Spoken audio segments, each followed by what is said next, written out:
뉴욕에는 3개의 창이 많습니다. 하지만 이곳 휘트니 미술관은 그 창문이 바라보는 방향 자체를 바꿔온 곳입니다. 휘트니 미술관은 20세기 초 미국 작가들의 작품을 집중적으로 모으기 위해 설립되었습니다. 그 목적은 단순히 좋은 그림을 수집하는 데 있지 않았습니다. 미국이라는 사회 자체가 무엇이었는지를 작품으로 보여주는 저장소였죠. 회화, 조각, 사진, 비디오, 설치까지 25,000점 이상 소장하며 매 2년마다 휘트니 비엔날레로 최신 동향을 선보이며 미술의 현재형을 발굴 탐색하는 중요한 플랫폼 역할을 하며 휘트니는 동시대의 목소리를 듣는 귀이자 눈입니다. 미국의 정치, 인종, 도시 생활, 개인의 자유와 정체성이 작품 속에서 끊임없이 교차합니다. 더 서브웨이는 일반적인 지하철 풍경이 아닙니다. 표면적으로는 도시의 통로이지만 실제 보는 것은 사람이 아닌 불안과 고립의 심리적 공간입니다. 도시 한가운데인데도 출구가 없는 미로, 사람들은 물리적으로 가까이 있지만 정신적으로는 분리되어 있습니다.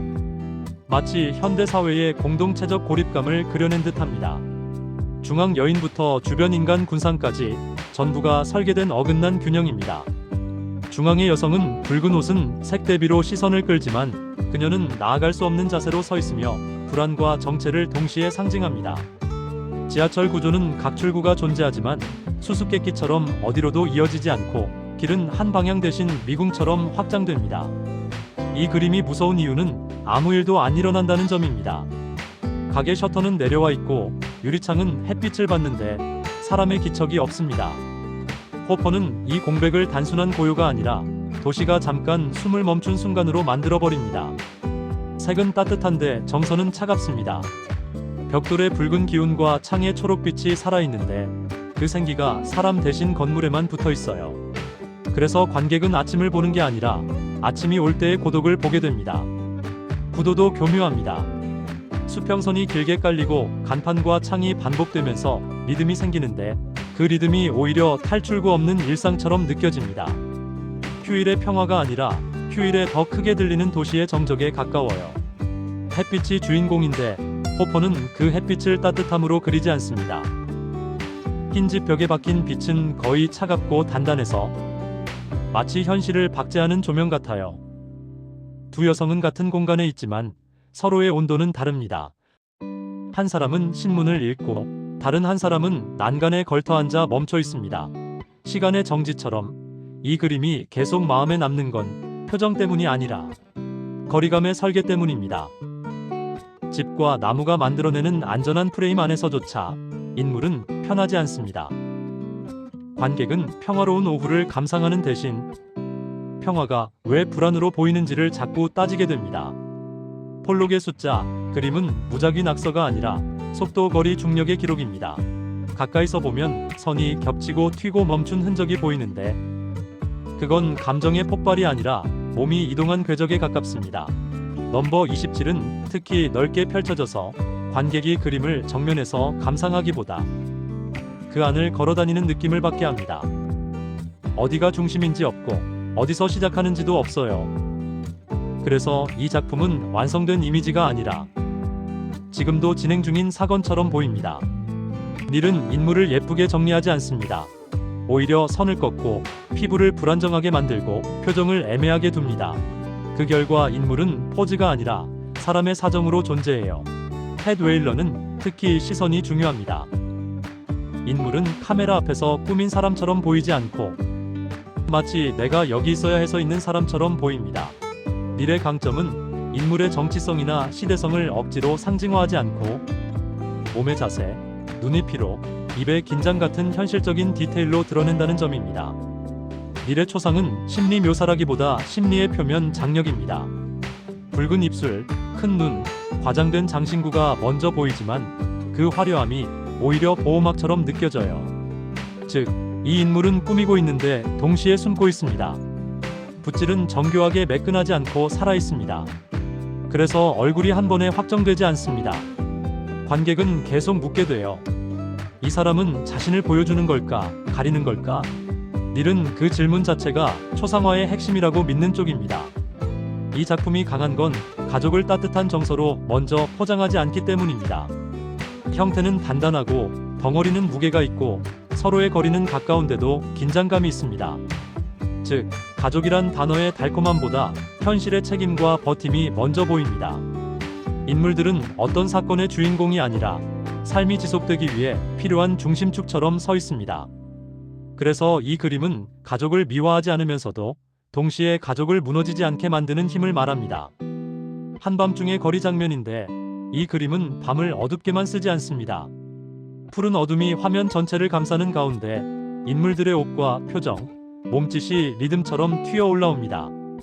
그래서 장면은 혼잡하지만 지저분하지 않고 오히려 음악처럼 느껴져요. 모틀리는 종교적 열기와 거리의 생활상을 한 화면에 넣으면서 어느 한쪽으로 판결하지 않습니다. 그 대신 도시의 밤에 모이는 사람들의 이유가 얼마나 다양할 수 있는지, 그리고 그 다양함이 어떻게 공동체의 에너지가 되는지를 보여줍니다. 제목만 보면 풍경 같지만 실제로는 문이라는 형태가 암시하는 통로의 감각이 핵심입니다. 중앙의 문 같은 덩어리 아래로 파란 띠가 흐르며 관객은 그 파란색을 강으로 읽기도 하고 깊이로 읽기도 합니다. 드 코닝 특유의 붓질은 공격적이기보다 여기서는 비교적 단단하고 자신감 있게 밀고 나갑니다. 그래서 화면이 흩어지지 않고 추상이면서도 공간이 존재하는 느낌을 만듭니다. 어디로 통과하는지 모르는 문이기 때문에 더 매혹적입니다. 워홀은 엘비스를 인물로 그리지 않고 복제 가능한 이미지로 찍어냅니다. 두 개의 엘비스가 거의 같은 자세로 반복되는데 그 반복이 곧 메시지예요. 스타는 한 사람인데 시장에서는 수없이 복제됩니다. 실크 스크린 특유의 미끄러짐, 번짐, 어긋남은 결함이 아니라 오히려 이미지 산업의 질감을 그대로 드러냅니다. 그리고 총을 든 서부 영화의 포즈는 멋있기도 하지만 동시에 대중문화가 폭력을 어떻게 스타일로 포장하는지를 보여줍니다. 존스의 국기는 국가 상징을 찬양하거나 비판하려는 게 아니라 그 전에 우리가 이미 알고 있는 것을 다시 보게 하는 장치입니다.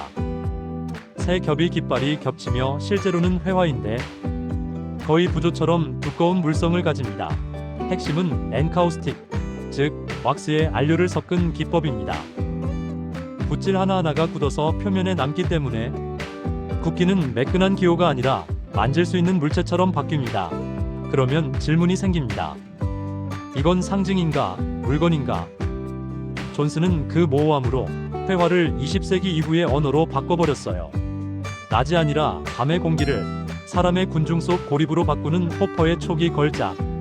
카페라는 사교의 공간이 이상하게 각자 도생처럼 보이는 게 포인트입니다. 아침 7시에 상점가를 그리는데 활기보다 열리기 직전의 긴장이 먼저 옵니다. 도시가 깨어나는 게 아니라 문을 열기 전 마음이 먼저 깨어나는 느낌입니다. 창과 벽이 만드는 프레임 속에서 한 인물의 사소한 동작이 방 전체를 심리로 바꿉니다. 호퍼가 잘하는 사생활의 거리감이 응축된 작품입니다. 노을이 예쁜 풍경이 아니라 철길과 하늘이 만나며 생기는 미국식 고독의 수평선처럼 느껴집니다. 인공의 철도와 자연의 노을이 충돌하지 않고 무심하게 공존해요. 나를 어떻게 보일까 보다 내가 나를 어떻게 바라보나를 기록한 듯한 자화상. 미화가 아니라 자기 관찰의 냉정함이 남습니다. 싸구려 영화관 앞 군중의 밀도와 욕망의 에너지를 다큐처럼 생생하게 포착합니다. 대공황기의 도시가 가진 저렴한 탈출구의 분위기가 그대로예요. 서커스를 조각으로 만든 게 아니라 움직임과 유머 자체를 작품의 재료로 만든 프로젝트입니다. 관객은 감상자가 아니라 공연을 보는 사람처럼 반응하게 돼요. 빛이 인물을 감싸는데 따뜻하지 않습니다. 햇빛이 위로가 아니라 노출처럼 느껴지는 호퍼 후기의 강한 정서가 담긴 작품입니다. 정치적 사건을 선동이 아니라 이미지의 도덕적 압력으로 바꿉니다. 인물 배치와 표정이 재판정의 공기를 만들고 관객은 자연히 정의가 어디에 서 있는가를 묻게 됩니다.